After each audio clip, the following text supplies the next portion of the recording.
Okay, we seem to be set to go. Yes, good to go. Okay, thank you. Thank you and welcome everybody to the Committee of the Whole for April 5, 2022 of the town of Gibsons.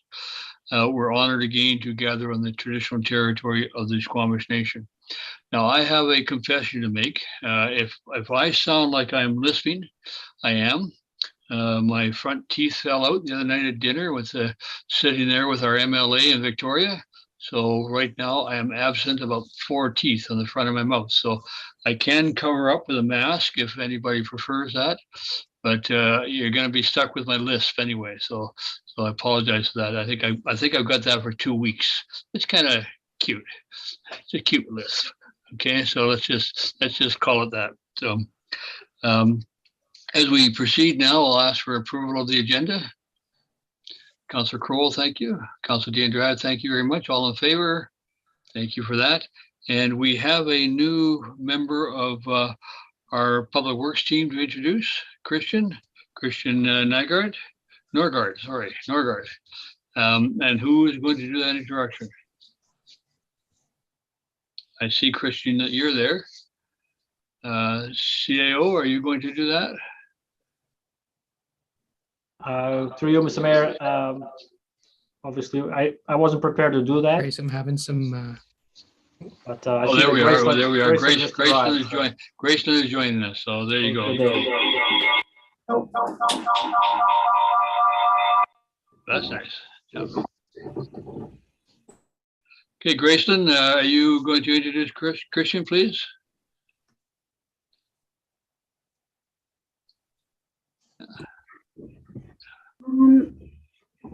And there you are. Yeah, thanks. I think you also just heard me swear, so. Yeah. I have Christian in the room with me, and we didn't think it through because there's a lot of feedback. Christian, this is Counsel and Mayor. And Counsel and Mayor, this is Christian. He's our new general laborer. He comes with a lot of experience, both from City of Port Moody and their Parks Department and Environmental Management Department, and also with NB Contracting. So he was our unicorn of the link between Public Works and Parks. I'm really excited to have him. Christian, welcome to you. I'd like to do this so that council can see who is on our team, and that if we run into each other in the coffee shop or the grocery store, that we will not be ignoring you, we hope. Well, and you feel free to come up and say hi to us at any time you like. So welcome to the team, and we look forward to working with you. Yeah. Thank you for having me. I appreciate your time. Yeah. Well, we'll let you get back to work. So thank you very much. Good Perfect. Thank you. Take care. Thank you, Grayson. Yeah. Okay, we'll get on to the first part of our agenda. Our first item is delegations. We have Andrea Watson, the president of the Sunshine Coast skating team, to join us. And council, in your package, you have a presentation. So Andrea, welcome. And thank you for joining our team also. And nice to see you here. Thank you. Thank you for having me. Before I start, I ask a quick question. I realize the delegation is 10 minutes long, and I have been practicing, and I'm about 37 seconds over. And I hope that's okay. I will speak as quickly as I can. Okay. You're fortunate we don't have a big agenda. Okay. Thank you. Thank you. So my name is Andrea Watson. I've been on the Sunshine Coast Skating Club Board of Directors for 8 years now, serving as president for 6. The Skating Club is a youth nonprofit organization that's run by volunteers and employs 2 paid professional coaches who can coach up to Olympic level. I'm employed by the provincial government and have been a public servant for 18 years. I'm a mediator and get paid to resolve conflict by defining underlying issues that lock people into positions. Another part of my role is the training and development of staff and continually assessing best practice and policies to make sure they're evolving and aligning with the needs of those who we serve. I truly appreciate your time today and allowing me to speak. You are all so instrumental in the reopening of the Gibson's pool that our organization would value any insight you're able to provide so that we can hopefully see the same success for our ice users. I believe you are a group that values recreation and sees that this value transcends dollars and cents. I will sometimes be referring to my notes because there's just so much information that I don't want to miss any of it. I care really deeply about what I'm here to talk about today. And there are lots of other parents and children of this community that are relying on me to be effective in conveying this information, including my daughter.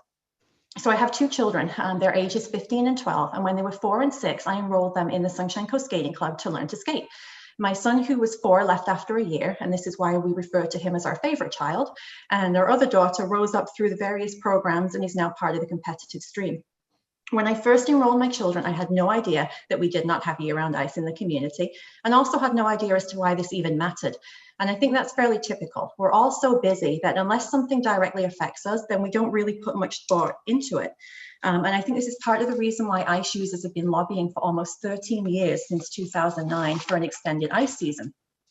So as my daughter rose up the ranks, I learned how crucial it was that she had the same training and development opportunities. It's a year-round sport and she competes with children all over the province and now at the national level who train year-round. So to have success, she needs to be able to do the same. After joining the board and learning more about the sport, I was even more perplexed as to why ice was not offered longer in this community. There was a huge need, not only with figure skating, but also with hockey. So many families were spending obscene amounts of money and time traveling to the lower mainland to get their child an hour or two of ice. Why were we not able to offer that here? We have an allocation policy that outlines that if the need is there and the ability to pay is there, then ice can remain in one arena. Well, perfect. We have a need and our organizations have always paid their ice bills. 8 years later, I'm still no clearer on the answer to this question. A motion was made in 2018 that Mayor Beamish was a part of, stating that ice can remain in the Seashell Arena until the end of May if variable costs or close to can be met. Well, this was a huge step forward, or so we thought, because ice until the end of May meant that our children were not missing school and falling behind. They could be part of their community and contribute to their school teams because they weren't traveling. They were able to continue training and progressing and staying active and healthy. Well, it turns out that the variable cost piece was the fly in the ointment because it meant that nonprofit user groups have to come up with an extra $7,500 a week on top of the cost of ice. Did I mention we were nonprofit? We fundraise tirelessly all year so that our fees can remain as low as possible because let's face it, ice sports are expensive and we want as many children as possible to have the opportunity to participate. At the end of our fiscal year, we don't have a surplus because we're here to serve the community and make recreation accessible. It is critical that we address the variable cost piece. Our board has asked the SCRD Board of Directors on 2 separate occasions when appearing as delegates for a breakdown to these costs. This has yet to happen. However, we continue to be told it has been provided and that the breakdown can be found on page 15 of the January 31st, 2019 report that you will have in your package. The variable costs of $7,500 are categorized as staffing of $2,000, operating expenses of $2,550, and capital replacement cost of $2,885. Members of the Skating Club and the Hockey Association met with Ian Hall and Tom Poulton a year ago, April 19th, 2021 via Zoom, as a result of our organizations voicing concern that there is zero transparency around the costs associated with recreation. At this meeting, Ian informed us it was himself and Tom who had worked on the variable cost calculations found on page 15 of this report. ICE users had voiced at this meeting that a further breakdown was needed to explain how the numbers were generated. We also had questions around the capital replacement cost of $2,885 a week and whether this should even be a variable cost. With the capital costs removed, the variable cost threshold would actually be within reach. In July 2021, I emailed Ian again asking for a breakdown of these costs. Specifically, I was trying to find out 3 things. Number 1, the revenue month by each user group, dry floor and ice users. Number 2, the expenditures by month, split into staffing, water, electricity, and other operating costs. And thirdly, a breakdown of that 1.5 million capital expenditure by equipment type, Zamboni, ice cooler, etc. I did not foresee that obtaining this information would be difficult, as this should have formed the basis for the $7,500 variable cost calculation that Ian and Tom had worked on. The SCRD treated it as an FOI, and as you will see from the response received, also part of your package, there was no additional information or additional reports generated or used as a basis for this 2019 report. So in short, the question of where the $7,500 comes from has still not been answered. Every time we ask, we are told that the information can be accessed in this report, but there are no supporting documents or reports to back these numbers up, and no further dialogue as to whether the capital expenditure should be included or even correct. The reason why I'm reaching out to you is that we keep hitting a brick wall and we're not getting any further ahead by asking the SCRD these questions. And short of reaching out to the Office of the Ombudsperson, we have no idea how to move forward. As mentioned, I'm a government employee, so I understand process, but there is a responsibility to provide clear and meaningful information, and we have not been able to receive this. So we have this repetitive circular dynamic that has no solution, and the only ones losing are the children. And the children are the most important piece in all of this, and I want to get to the impact it has on them, all 500 of them involved in ice sports. But before I do, I want to very quickly summarize the need to discuss, change, reopen this variable cost decision. Number one, as an ice organization impacted by the variable costs, we should be able to see a clear breakdown of what the $7,500 consists of. The 2019 report is inadequate.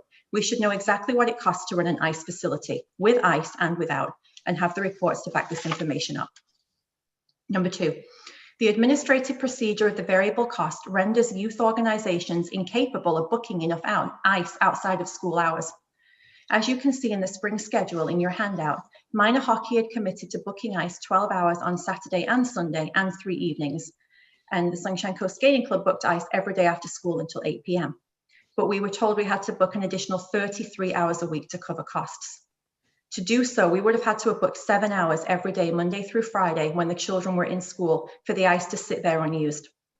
When I learned that 33 extra hours of ice time would need to be booked and sit unused, I reached out to Mayor Seegers for direction. 2 emails and 1 voicemail went unanswered, hence another reason I'm reaching out to you today. Thirdly, why are ice users the only user group responsible for paying these costs? There are staff at the arena when there are dry floor activities. Does the dry floor drop-in fee cover the $2,000 variable costs for staffing? Does it cover the operating costs of water, electricity, etc.? Does it cover the portion of the capital replacement costs of the building's wear and tear? Do Soccer Association and Swim Club pay variable costs for staffing, operating expenses and costs? The whole variable cost piece needs to be re-examined. It would be great if we could find a new way to solve an old problem. Non-profit user groups using publicly funded community facilities should not be forced to bankrupt themselves to run their programs. We also know from a previous FOI from 2017 that the revenue that ICE brought in only 6 months of the year was $960,000, as opposed to $44,000 of dry floor revenue. So the numbers just don't make sense. How can we look at the revenue numbers and justify not offering ICE for an additional 3 months when the detrimental impact on the children of not doing so is so much greater? And it's this last point that brings me to the real deficit here, and that is how we are shortchanging our children. What's our obligation and responsibility to them? The Seashell Arena will now sit virtually unused until ICE is reinstalled in September.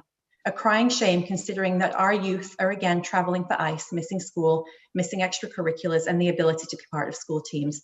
Parents will be missing work and money will be spent in other communities. The children that we should be supporting, we are displacing. The children that we tell from being babies to dream big, find what you love to do, you can do anything you set your mind to, we now tell them that's not the case. Not if you live on the Sunshine Coast, not if you love ice sports, and too bad if you excel. We're placing our youth in a lose-lose situation, and I see it year after year with my own child who will potentially miss 2 days of school and fall behind as she's in high school.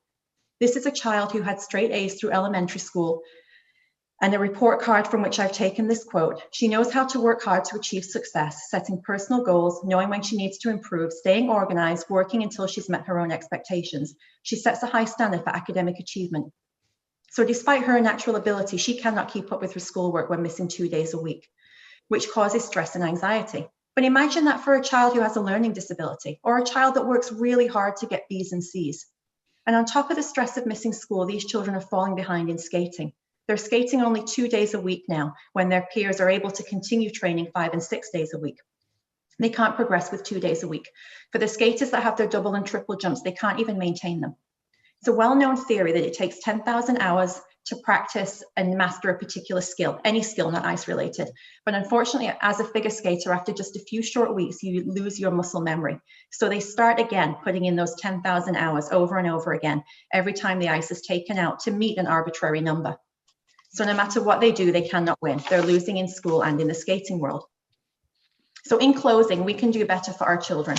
This is why I'm here today and still asking the same question 8 years later.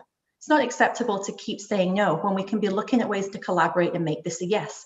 And so I reached out because of your success in being tenacious and achieving success with the Gibson's pool.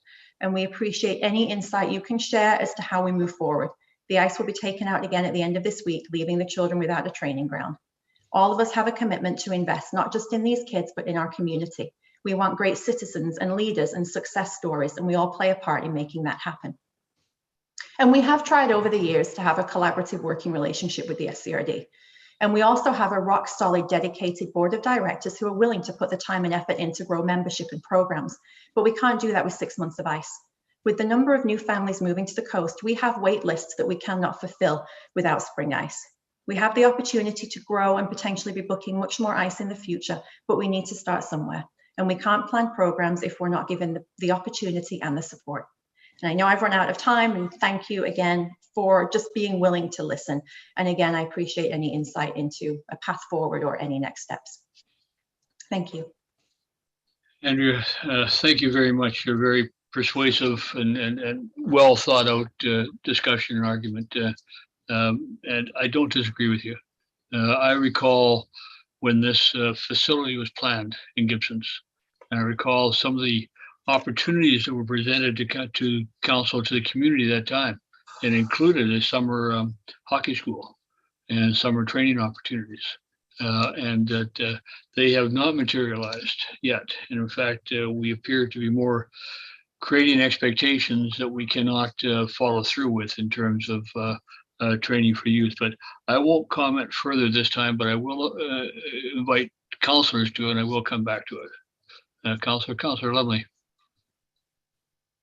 Okay, thanks for your presentation, and congratulations for your daughter's accomplishments so far.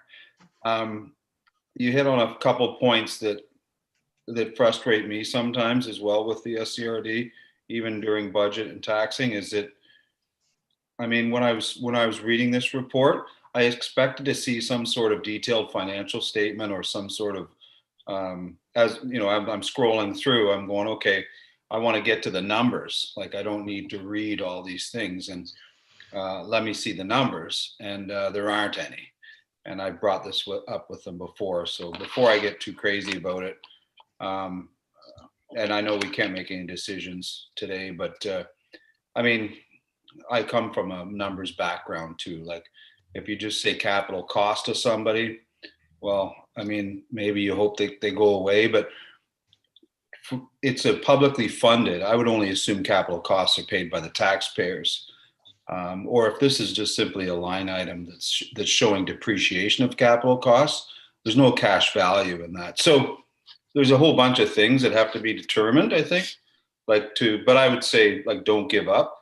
I definitely know a number of people that are also frustrated having zero ice on the coast and 2 arenas. So I think it's worth fighting for sure. But anyway, we'll hopefully you'll get somewhere, you know, with help from other people. So maybe by us, but anyway, comments. Thank you, Councillor. Go to Councillor Dindrat, then Councillor Crowell. Thank you, Mayor, and thank you, Andrea, for your presentation. I remember before I was elected, when I started running, this was a big issue. And I took to the heart just by the fact, not because it's hockey or any sport is valid. Obviously, hockey, you know, you're in a country that hockey is a big representation of, it's a big identity, so that matters too. But it's about our kids. I totally agree with you, right? I think we left them behind when we don't try to resolve a situation that, yeah, it can be difficult, but there is solution when we work hard to achieve.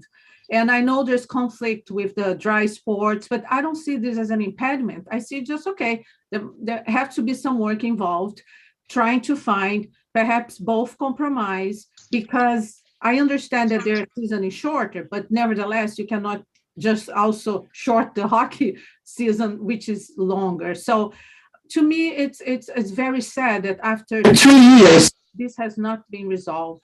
So what I would ask that the representatives in the SCRD that, you know, sit in the SCRD, currently it's Councillor Crow, that try to escalate this, bring this into perhaps needs to be voted again, and try to resolve and bring the information to council. I know we can read the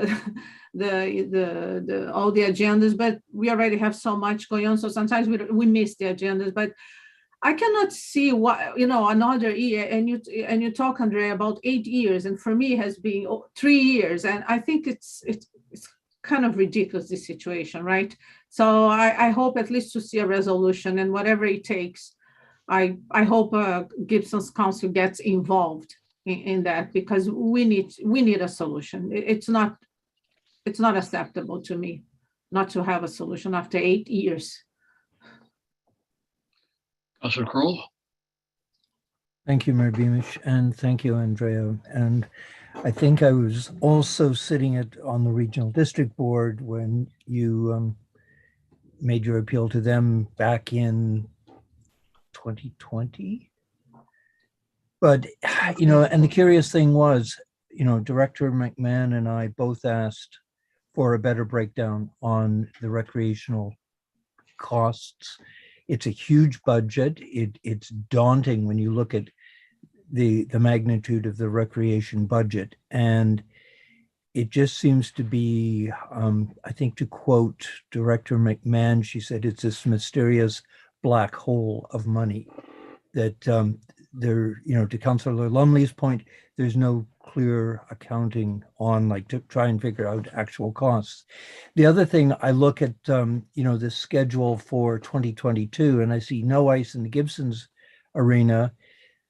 And my understanding was that ice would be preferred to be kept in the Gibson's arena because it's a newer building, it's better insulated. There's less impact on the environment in trying to keep ice in a newer building than an older building. And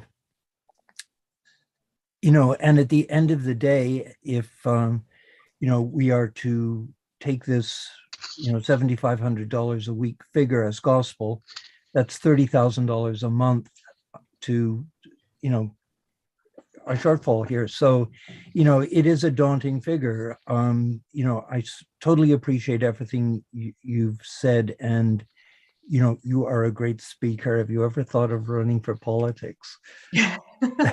Only if we get ice 10 months a year. Well, maybe you should be sitting on the other side of the table. But it is it's difficult when a group, needs something and it looks like it's falling to the behest of the community to pay for it. And I'm not saying that, in some way, maybe we shouldn't be. Just to clarify a point, I was sitting on the regional district when Mayor Beamish dropped me into it with respect to the Gibson's pool. And the SCRD opened the Gibson's pool exactly when they planned on opening it, in spite of what we were asking for. So I just wanted to clarify that they didn't, aside from the appeals we made for the pool to open, it happened exactly when they'd originally scheduled it to happen. So. Okay. Thank you for clarifying that. And it almost brings me back to Councillor Lumley's first comment in terms of, keep fighting. And, our board's more than willing to do that. But I feel as though we keep hitting, as I said, these brick walls, and I just don't know where to go next. And that was why I reached out to you, because when I reached out to Mayor Sieg, it's we didn't get any response. And so it's just not knowing where to go next. I'm not an accountant, and I'm not a huge numbers person, but even looking at what was involved on page 15, I can already see 2 errors with that $28.85 amount right there. And part of asking for that Freedom of Information Act was getting that background so we could see, okay, instead of just sorry, go ahead. I didn't want to interrupt you. I was putting my hand up for later. But you know what? It's like when you're dealing with a community,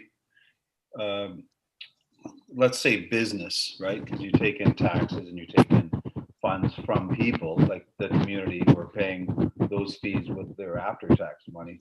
To have this much cloudiness around the numbers, because you're actually paying them, especially your club is paying them so much money every year. It's really I mean, I think and on top of that, because it's this mix, it's just like, it'd be like if in my business, when I had, like in the winters, we always struggle, right? But it's not like what you have to do. Part of this should be for the regional district is to find ways not to struggle, not just say, well, these are the costs. You know, maybe they don't have to be. Maybe there's areas that they can improve. But without seeing anything on paper, you were only left to guess. You know, so I mean, I'd like to see those numbers. That's all. Like I'd really like to see all the numbers and you know, I don't know how to help you guys, but if you need any help, I mean, I think we should try and help you. That's for sure. Councilor Dean Dredd, go ahead. I think it's just follow up on the question on Councilor Longley point. Can we as a municipality ask? I mean, we contribute funding, and can we ask them? I mean, I find ridiculous that we cannot solve the situation, at least, you know, for all these years. I understand there's issues there, but there's always issues, but these are the kids. I mean, it's not something that we can leave behind, right? The same way we need to address, you know, seniors' needs, and they are a segment of our community. So as and I understand there's also the role of the representative, in this case, Councilor Crow, but as a municipality, can we write a letter and request that? What is our power in that? My understanding is that the SCRD is going to appear at the delegation shortly before council to discuss this issue. Do we have a date for that, corporate officer or CAO?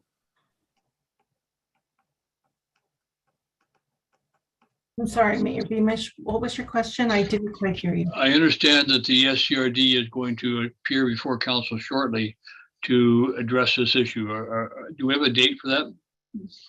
No, I don't have a date for that, but we do have some members of the SCRD listening in on this meeting at this time. Then they'll probably hear the questions. Okay, thank you. And I guess that my point is when this did come up with the SCRD earlier this year, my question to staff was, what is the economy of scale that is a breaking point for this? And basically, I was told we're just simply not big enough yet to have warrant, pay for, justify year-round ice or more ice time. And I don't know what the overall number is with 500 members of your club.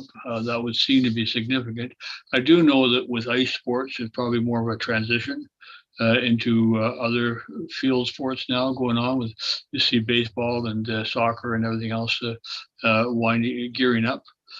So maybe they lose some of that. I don't know if they lose the same amount in terms of the figure skating side into those other sports, because I think they're somewhat different.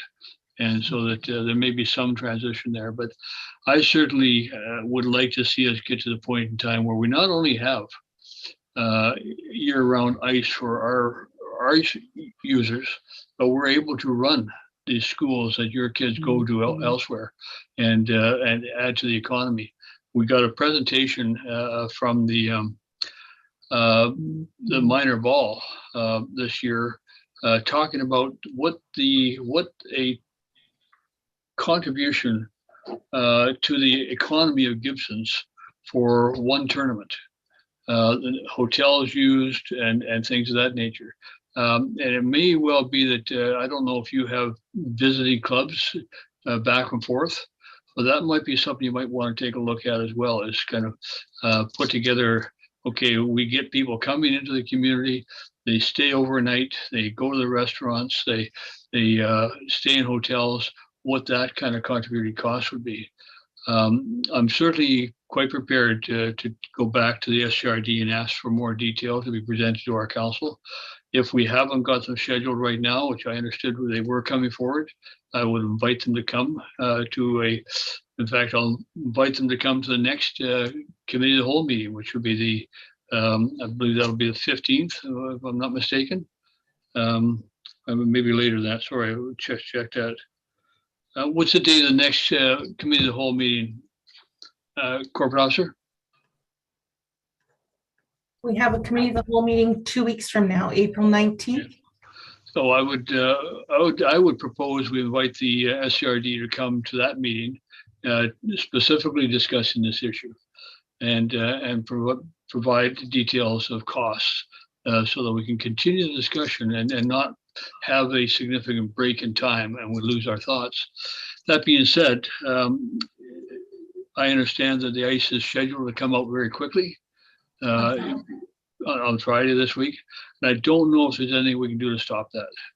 Andrea, I don't know if that was your hope today, that we could intercede and stop that. But I think that I suspect they've looked at their other scheduling and staffing and everything else like that.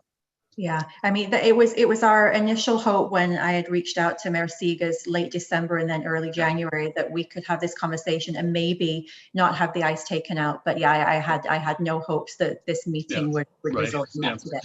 What I did do with the swimming pool, as you recall, we simply made a lot of noise, but I had a lot of people writing to me and sending emails in.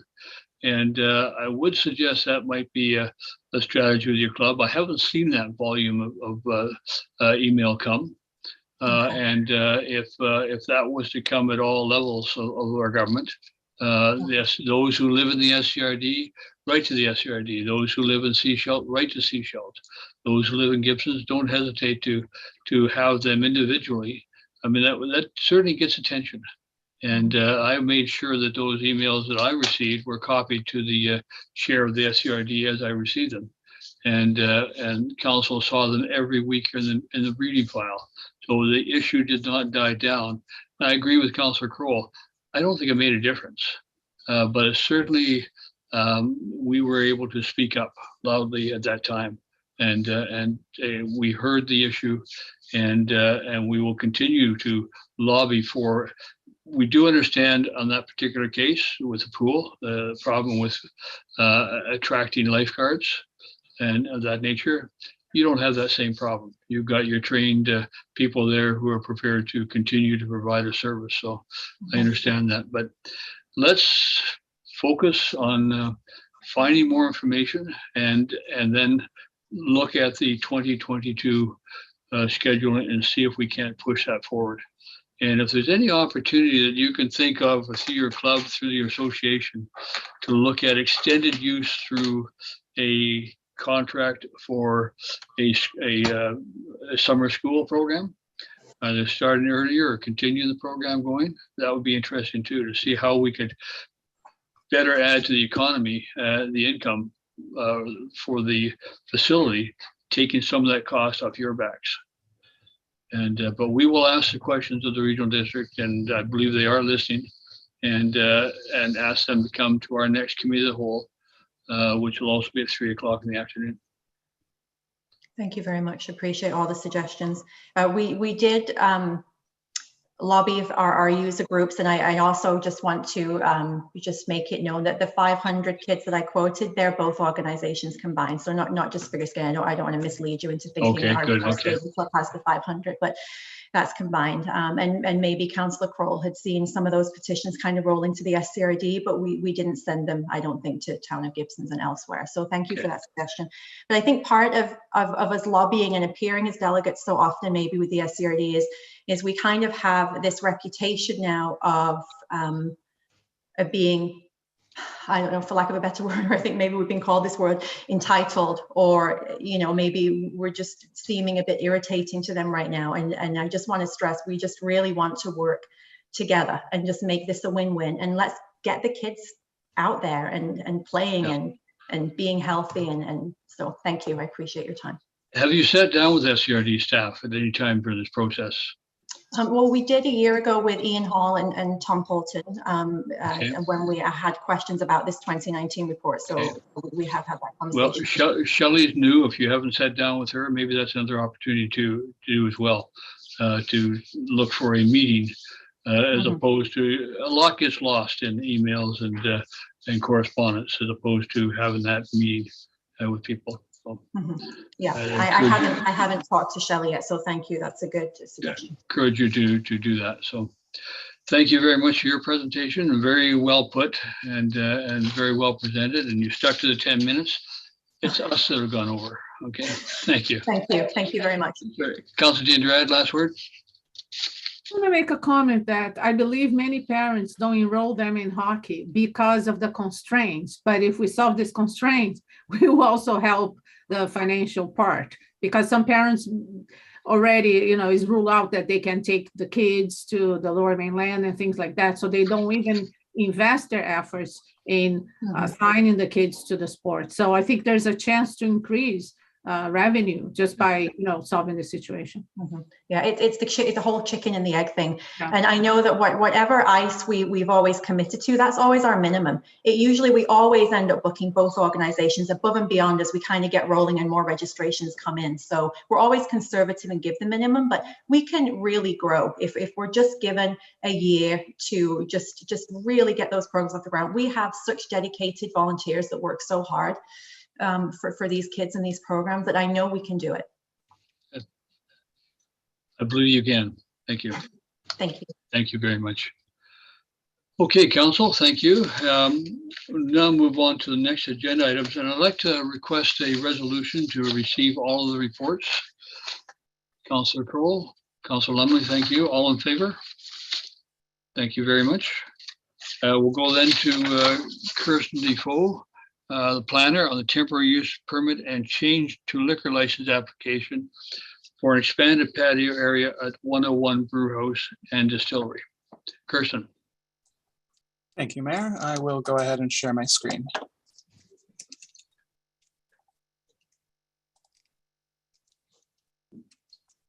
Okay. So the proposal to be discussed today is for a temporary use permit and change the liquor license to support the continued use of an outdoor patio at the 101 Brew House and Distillery on Gibson's Way. The purpose of the report is to obtain direction from the committee to council on whether to proceed with the application and to notify neighbors and the public of the applications. The location of the property is 1009 Gibson's Way, whereas the previously operating outdoor patio is located on the property immediately to the west in blue on this slide. You can see the location where my mouse is here of where the patio was when this aerial photo was taken in April 2021. So the proposal is, just a little more context, to continue the use of the outdoor patio after the expiry of the provincial temporary expanded service area regulations, which were in place to help businesses through the COVID-19 pandemic. And in order to provide for this proposal, they require a temporary use permit, which would allow outdoor sales in the I-1 zone, and a change to their liquor license to add the patio to the approved service area. So in May 2020, the Provincial Liquor and Cannabis Regulation Branch, the LCRB, allowed liquor serving establishments to temporarily expand their service areas to assist businesses in meeting the provincial health orders for social distancing. The 101 Brew House and Distillery created an outdoor patio in accordance with this provision. However, to continue using the established patio after the expiry of these special expanded service area provisions in June 2022, so coming up, the applicants have applied for the temporary use permit that is discussed in the report. So this slide, it shows the area that was previously approved under those expanded service area provisions, and that it is the same area that is part of the request that is discussed in my report. Say that this is the zoning of the property. And I would say that most of Gibson's Way is comprised of various commercial zones, but the application sites are some of the few that are actually zoned light industrial or I-1. Brewing and distilling are classified as manufacturing uses, and these are permitted in the I-1 zone.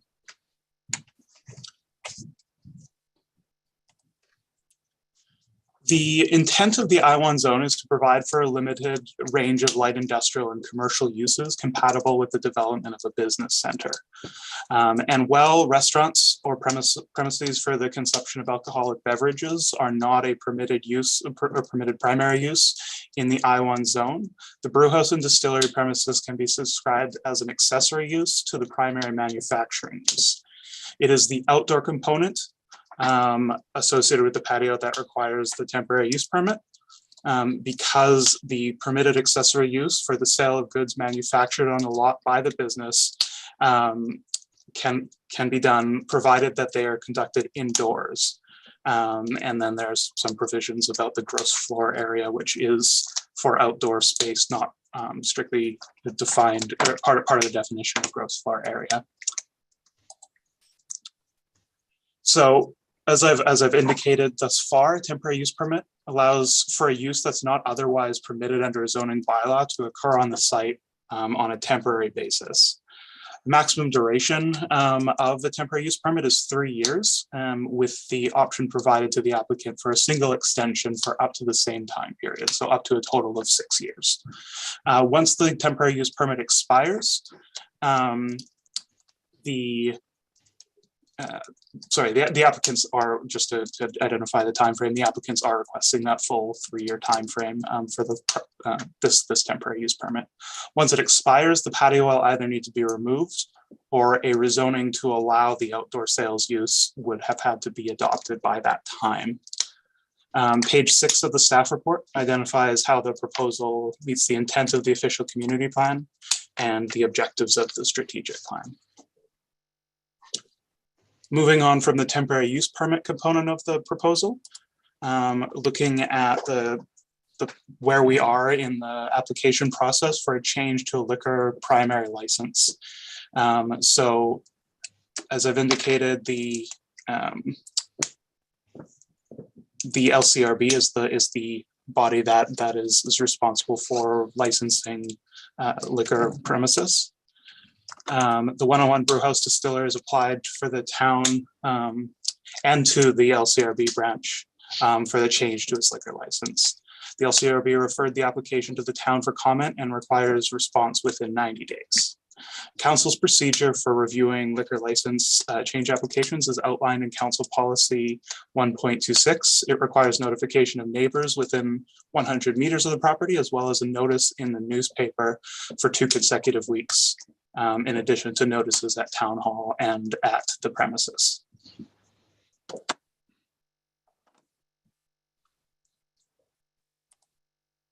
The liquor board requests a resolution of council or staff in the case where such applications can be delegated with comments on the following: the impact of noise on nearby residents, the impact on the community if the application is approved, the view of residents and description of the method used to gather their view, and any further local government recommendations, including whether or not the application should be approved.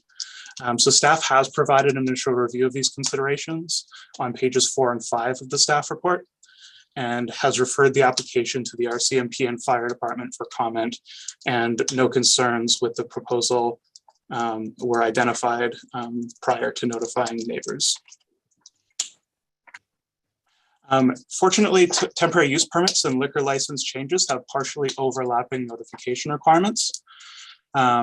The draft and newspaper notification and neighbor notification letters were attached to the staff report. For the change to the liquor license specifically, as required under Town Policy 1.26, they also have notices posted. We'll have to have notices posted on site as well as town hall. The posting at town hall is also considered to include references on the town's current development applications webpage and on social media. As of the date of this presentation, we have not received specific referral comments from the building department or Gibson's and District Volunteer Fire Department. However, comments from the RCMP, bylaw enforcement services, and infrastructure services are presented in the report and summarized here. So the recommendations from the staff report summarized on this slide. Council may either direct staff to notify neighbors in the community for the temporary use permit and change to liquor license applications, or not to support the applications. Should council direct staff to notify neighbors and the public, staff would then report back to council with any comments received from the neighbors and community prior to a decision. If council should decide not to support the application, staff would then advise the LCRB of council's decision to not allow the patio. As usual, I've also included recommendations as presented in the staff report be forwarded to tonight's council meeting. So thank you, and I will turn the floor back over to the committee for discussion. Christian, thank you. Could you go back to the definition of the auxiliary use, please? Of which use, sorry? Auxiliary use? This one? Yeah, accessory uses, sorry, yeah. Yeah, I have two questions about this. One is parking. Are there any parking issues, given that we're actually expanding the amount of seating? And the other one, though, comes and it concerns this definition, and that the accessory use is sale of goods manufactured on the lot by the same business, provided that such sales are conducted indoors and the sales, display, and reception areas together do not occupy more than 25% of the gross floor area on that lot. We're talking actually about a second lot. It is a second lot. So it's not on the same lot. And is there a concern about that? Because we have had that concern with other terms of other businesses in town not consolidating lots. I can answer that in two ways. Firstly, the properties are partially in common ownership with one another in this case, with the owners of the 1009 Gibson's Way, partial members of the ownership structure for the property on which the patio is located.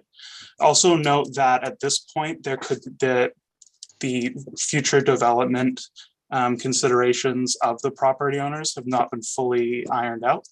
And so once this temporary use is to expire or to be replaced, then it may not be in the best interest of the developers to have these lots consolidated at this time. Again, it is a temporary use, so this is not looking to create a permanent consideration.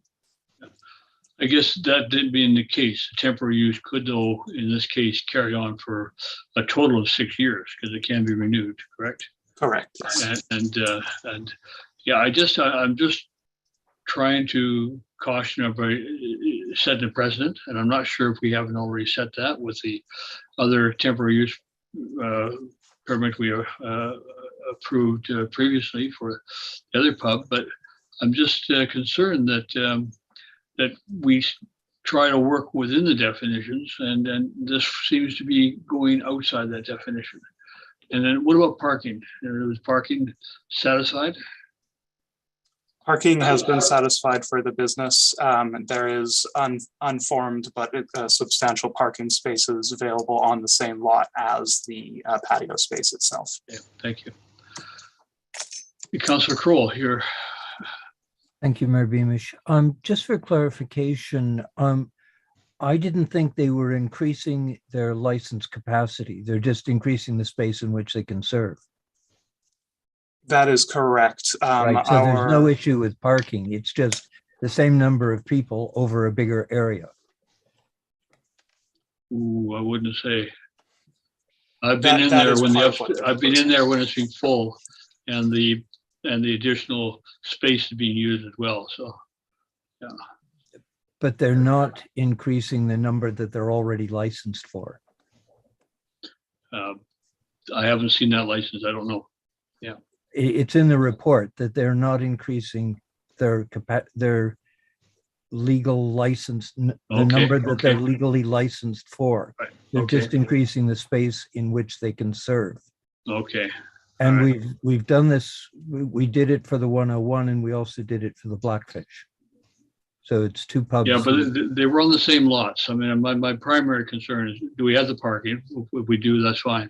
But I'm concerned more about the lot issue and satisfying this definition. Councillor Lumley? Strictly by the parking bylaw, though, patios do not get lumped in with indoor seating in restaurants. So the parking is irrelevant because this is outdoor seating.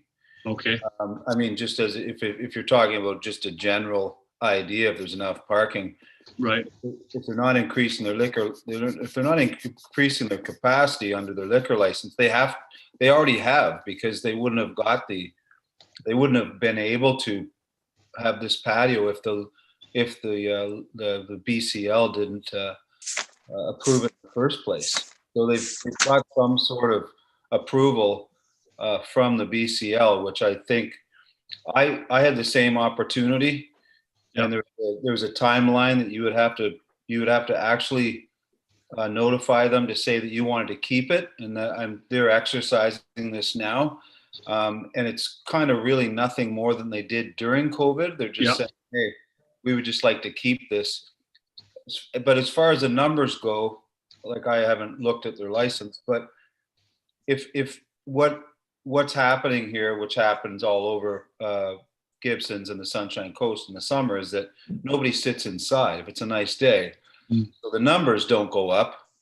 But instead of not getting people to their establishment that sit upstairs in that giant area because it's a beautiful day, most people will come to the establishment because they know there's outdoor seating. So they're kind of just replacing what they lose inside with a little bit of business outside. So anyway, those are my comments. I would move 2 to 5, 2, 3, 4, 5 if you guys are willing, but I'll move that right now.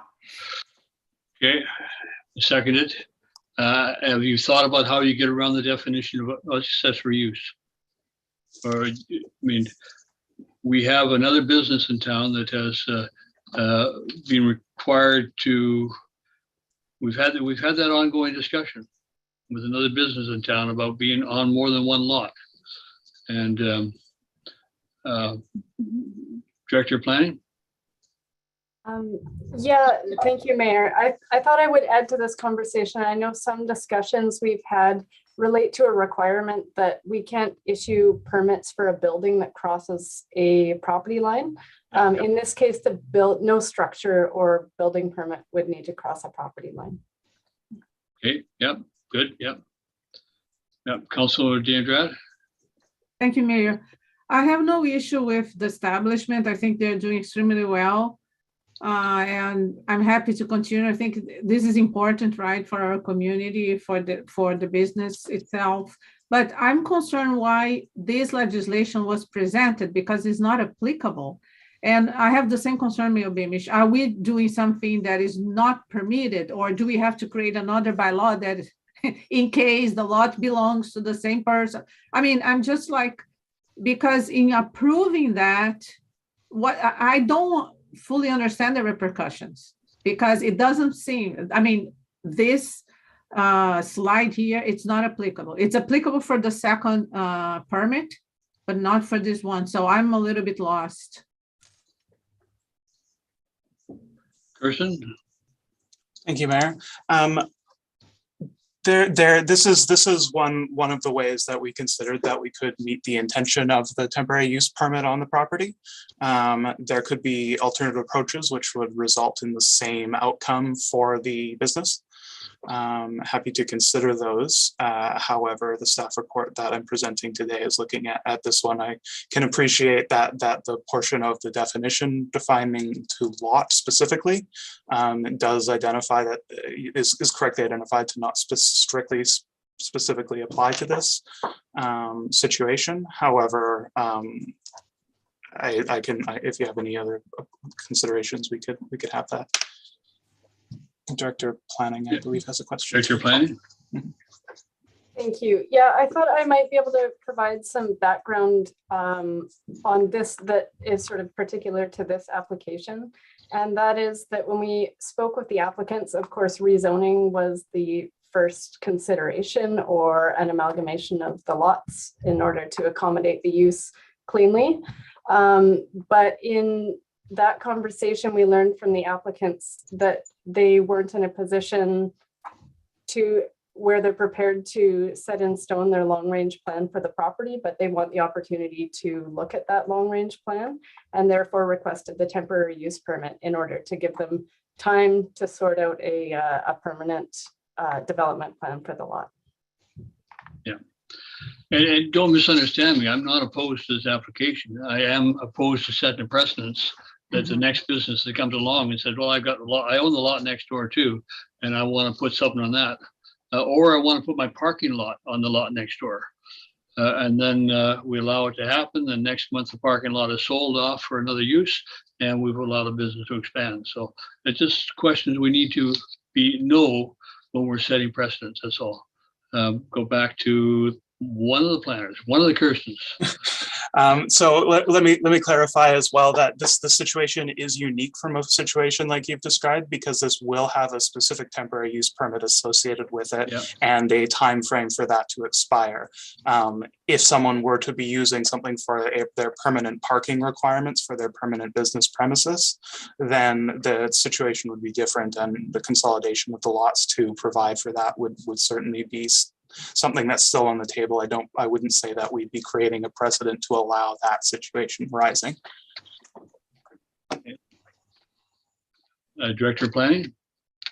Yeah, to further what Kirsten mentions, further constraint in terms of timeline on this one is that the TESA, the temporary use or temporary service area, expires on June 22nd, which wouldn't allow a rezoning of the property in that time frame. So this buys time for that process.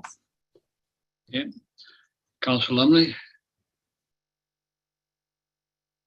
I know without you saying directly what specific examples you're thinking of, but are they exactly the same? Like, is that the situation that you're actually thinking of? Yeah, but they're not exactly the same, but they're the same in the sense that they are operating a business across the property line, and separately, so that's what's going to be construed back to us, is that we allow it in one case, we don't allow it in the other case. So just as long as we understand the reasons why and the justifications for, you want to make sure we have a consistent argument or a valid argument. So, Councilor D'Andrade. Thank you, Mayor.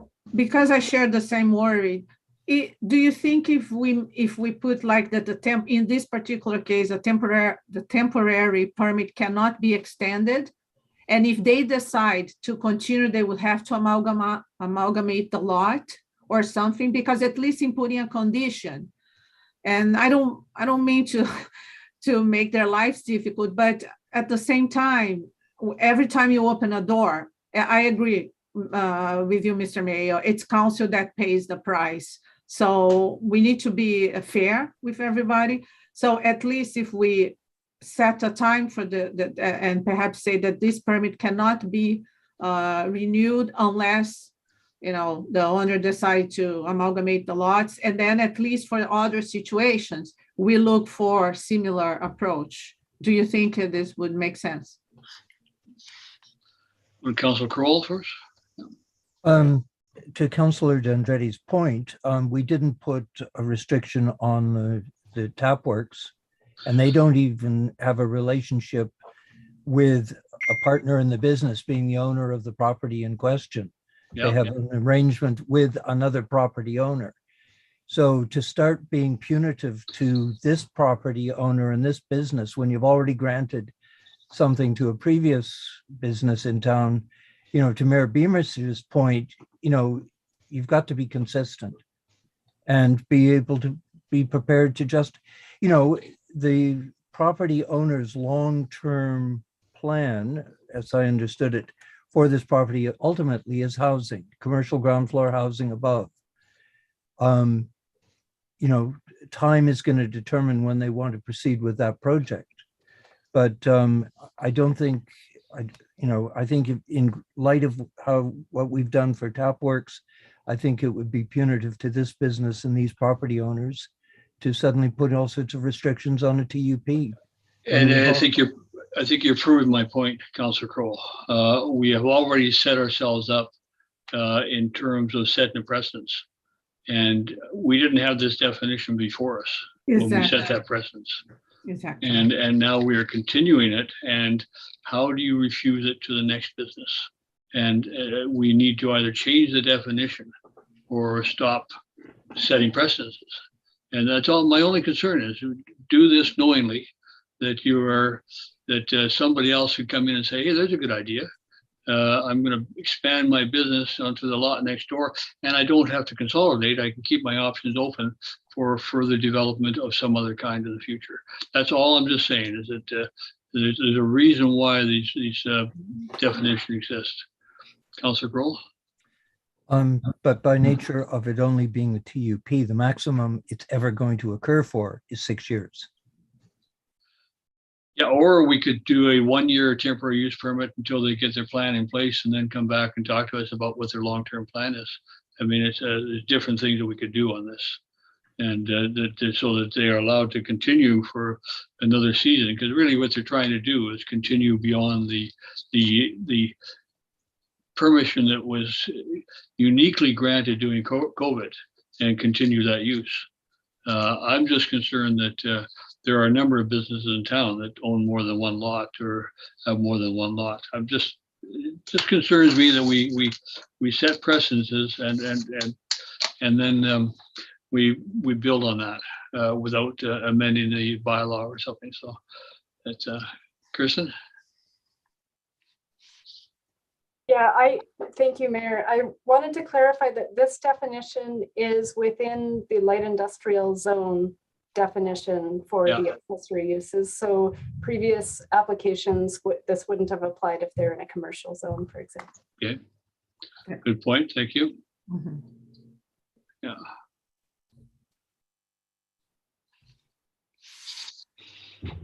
Councillor Kroll?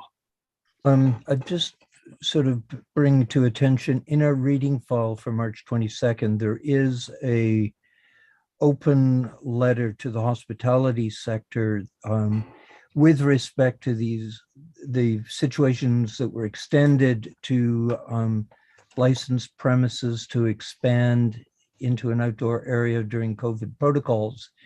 There is a sort of a general movement to sort of extend this policy within the hospitality recovery business. So I just wanted to flag that that will be coming up. Yeah, I don't doubt that, but I also believe that the province didn't ask municipalities to go against their bylaws when they're provided an opportunity. So I just want to I mean, it's all the concern I have is we're going to have to live with the decision, and it will be a decision that will be applied elsewhere. So the next permit we're looking at is not the same. So that, yeah, Councillor Lumley.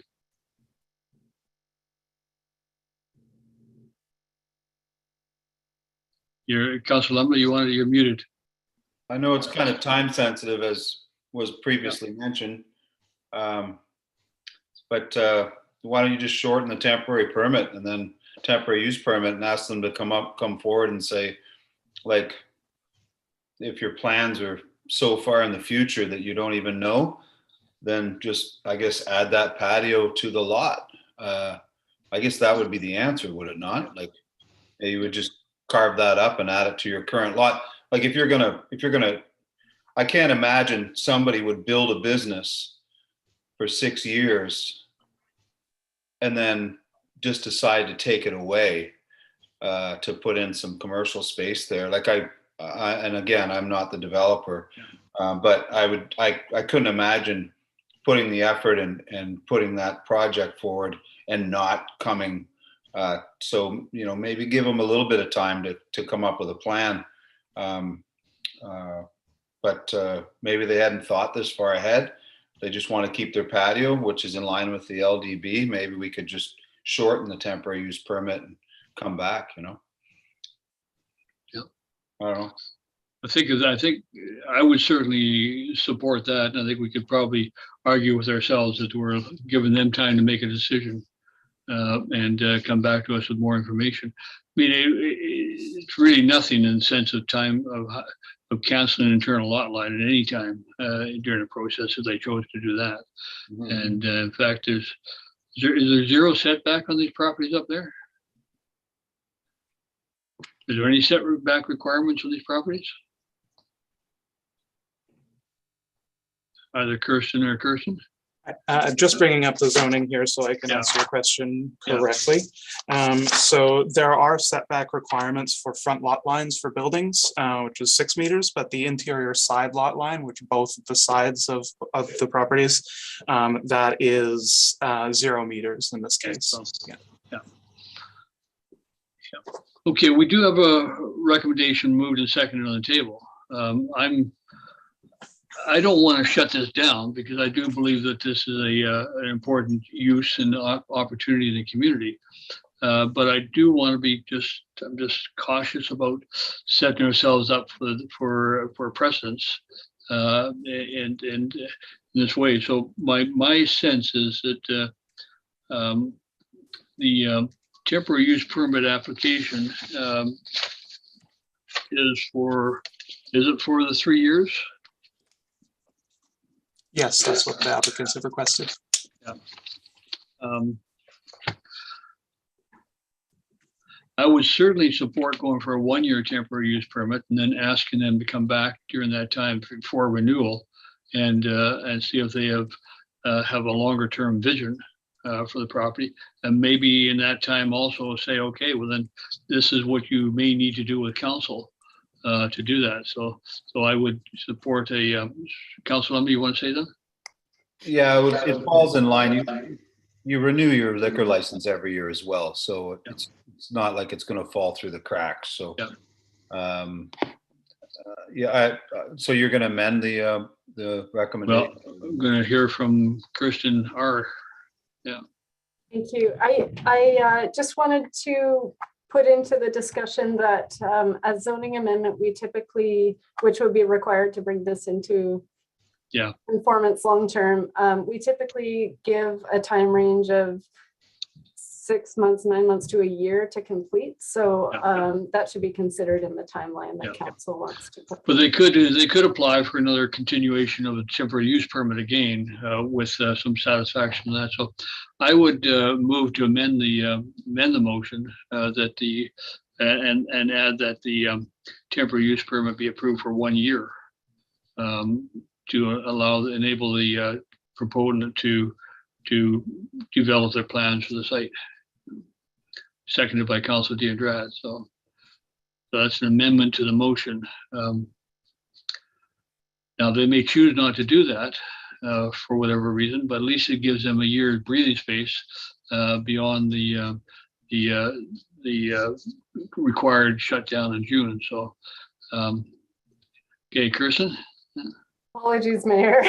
I haven't thought through this completely, but I believe maybe Kirsten Defoe can help direct me as well. But I believe the decision on the temporary use permit would come after notification. So at this point, we're just asking for public notification, and then this term could be set at the following meeting. Okay, is that so? Right now, we're not setting terms on the temporary use. We have the application. I believe the recommendation in the report is to initiate notifications. Yeah. Council direct staff to process a temporary use permit.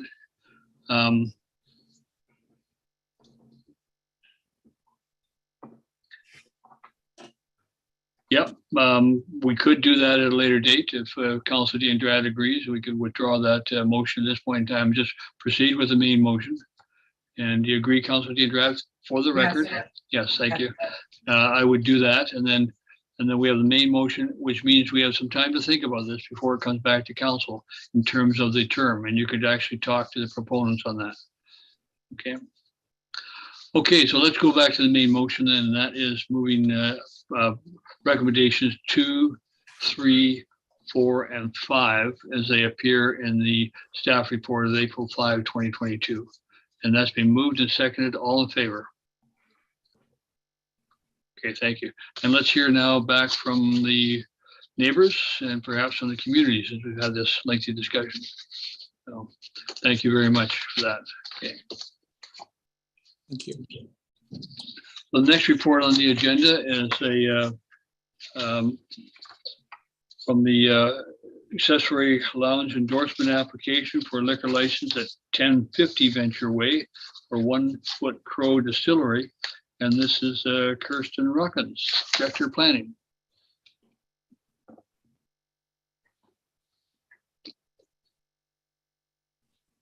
Sorry, thank you, Mayor. Trouble unmuting. Yeah, so similar to Kirsten's report, this report also relates to a referral from the Liquor and Cannabis Regulation Branch. In this case, for town comments on a requested change to the liquor license for 1 Foot Crow Distillery at 1050 Venture Way, and this one does not involve a patio. 1 Foot Crow Distillery, shown outlined in yellow in the aerial image and in orange on the map at right, is located at the front of the lot at 1050 Venture Way and has pedestrian and vehicle parking access from Venture Way. 10 parking spaces are provided as required for the existing establishment and for its floor area, which is not proposed to change. The distillery produces a variety of spirits at the location, and under its current manufacturer license, it's allowed to serve straight samples of the spirits to customers in its tasting room, but may not serve the spirits mixed as cocktails.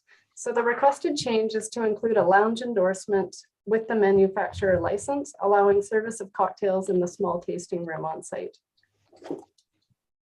This image shows the floor plan of the distillery, and the applicant wishes to be able to serve its cocktails in the existing 400 square foot, which is 37 square meters, retail and service area shown here outlined in blue, whereas the red is the manufacturing, and we have also some accessory storage rooms and so on.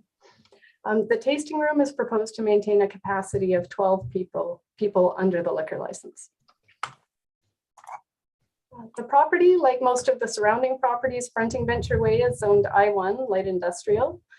Distilling is permitted as a principal use in the zone under the umbrella of manufacturing uses. Accessory sales of goods produced on site is permitted in the zone, provided that the floor area dedicated to such sales doesn't occupy more than 25% of the building, that gross floor area, that is. The sales and service area within the distillery occupies less than 25% of the floor area, conforming with the requirements of the zone. So the liquor board referral to the town requests a resolution of council or of staff in the case where these applications are delegated, with comments on the listed considerations that were previously outlining by Kirsten D in her presentation. Staff has provided an initial review of these considerations on page 4 of the report.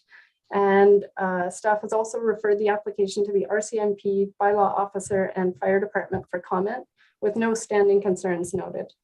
Based on the information to date, with expected community benefit and no significant concerns, staff recommends proceeding with obtaining public input and neighbor comments prior to providing comments on the request at a future meeting of council, being the comments to the LCRB.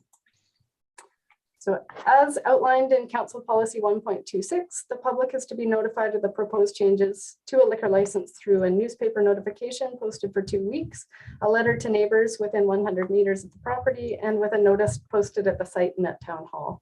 The posting at Town Hall is interpreted by staff to include postings on the town's website and social media as well. At this time, staff requests Council's direction to proceed with the notifications as outlined in the policy.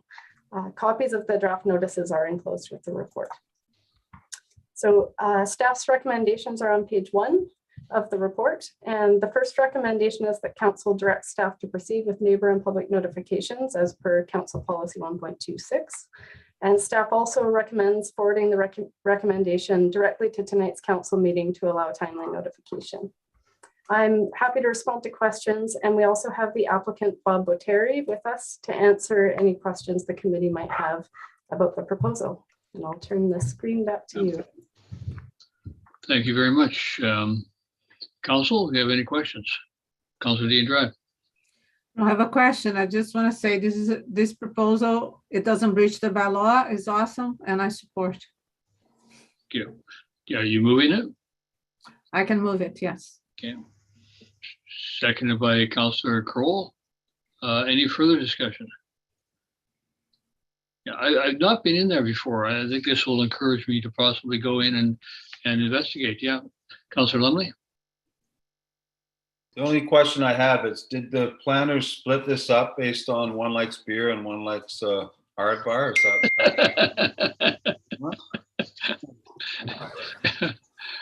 Bob, you've come before us. You've identified. How are you doing? I'm very well, thank you. Good. What's your last name, Bob? My last name is Botieri. Good. Yeah, welcome.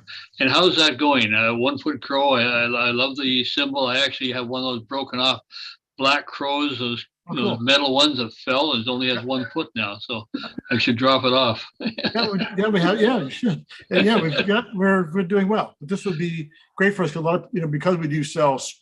Not everybody can just drink straight alcohol and really get a taste for it. So it'd be nice to be able to mix them a little cocktail and see, what good. taste it is. Yeah. Well, your proposal has been moved and seconded, your request. So I'm going to call the question. All in favor? Yeah, we're all in favor. So it'll move on to the next step. Thank you very much. Okay, drop by. The tastings are free, so drop on by. I do that. Thank you. Thank you very much. All right. Thanks so much. Thanks a lot. Bye. Okay, that was easy. And we'll go next now to inquiries under the agenda. Is there anybody in the audience this afternoon who wishes to make an inquiry of council? Sorry, maybe Mish, there are no hands raised at this time. Okay, thank you. They're all probably heading for the bars. So we'll say thank you to everybody. And our next meeting is scheduled for the 19th of April. And I'll call for adjournment. Council, Councillor Kroll, Councillor Lumley, all in favor? Okay. And we'll see you guys in about 20 minutes. Okay, for our next meeting. And yes, so we'll talk and we'll see you then. Thank you.